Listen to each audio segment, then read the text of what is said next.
Contributory pension scheme విధానాన్ని తక్షణమే రద్దు చేసి పాత పెన్షన్ విధానాన్ని పునరుద్ధరించాలనే ప్రధాన డిమాండ్తో Telangana state contributory pension scheme employees union ఆధ్వర్యంలో చేపట్టిన జన జాగరణ కార్యక్రమం జోరందుకుంది. ఇందులో భాగంగానే కరీంనగర్ శాసనసభ్యులు మాజీ మంత్రి గంగుల కమలాకర్ ను ఆయన క్యాంపు కార్యాలయంలో సంఘం ప్రతినిధులు కలిసి వినతి పత్రం సమర్పించారు.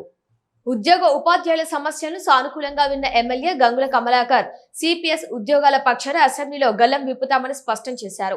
వారి సమస్యల పరిష్కారం కోసం ప్రభుత్వంతో పోరాడతామని, ఉద్యోగుల న్యాయమైన డిమాండ్ల సాధనకు తమ సంపూర్ణ మద్దతు ఉంటుందని హామీ ఇచ్చారు. ఈ సందర్భంగా టీఎస్ సిపిఎస్ EU రాష్ట్ర అధ్యక్షులు స్థితప్రజ్ఞ మాట్లాడుతూ జూలై 11న ప్రారంభించిన జన జాగరణ కార్యక్రమంలో భాగంగా రాష్ట్రంలోని 33 జిల్లాల్లో పర్యటిస్తూ మొత్తం 119 మంది ఎమ్మెల్యేలను కలుపుకున్నట్లుగా వెల్లడించారు. రాష్ట్ర వ్యాప్తంగా ఉన్న 2,60,000 మంది సిపిఎస్ ఉద్యోగ ఉపాధ్యాయుల ఏకైక ఆకాంక్ష పాత పెన్షన్ పునరుద్ధరణని తేల్చి చెప్పారు.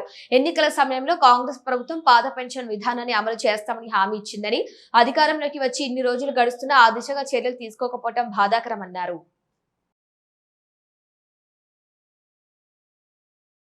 Telangana state CPS employees union July 11 నుంచి మొదలుపెట్టిన జనజాగరణ యాత్రలో భాగంగా 33 జిల్లాల గుండా 119 మంది శాసనసభ్యులందరినీ కలిసి 2,60,000 మంది సిపిఎస్ ఉద్యోగ ఉపాధ్యాయుల ఏకైక కోరిక అయిన పాత పెన్షన్ పునరుద్ధరణ గురించి, సిపిఎస్ రద్దు గురించి వినతి పత్రాలను అందజేస్తూ వెళ్తూ ఈరోజు కరీంనగర్ పట్టణానికి రావడం జరిగింది.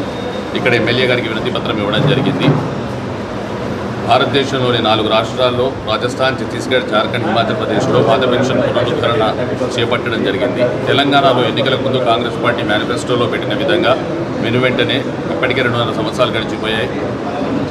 ఎన్నికలకు ముందు ముఖ్యమంత్రి గారు, ఉప ముఖ్యమంత్రి గారు, KCC అధ్యక్షులు అందరూ కూడా ఒకటే మాట చెప్పారు, పాత పెన్షన్ పునరుద్ధరిస్తామని.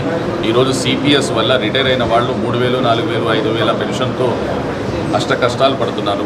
కాబట్టి వారి సంఖ్య కూడా పెరుగుతూ ఉంది.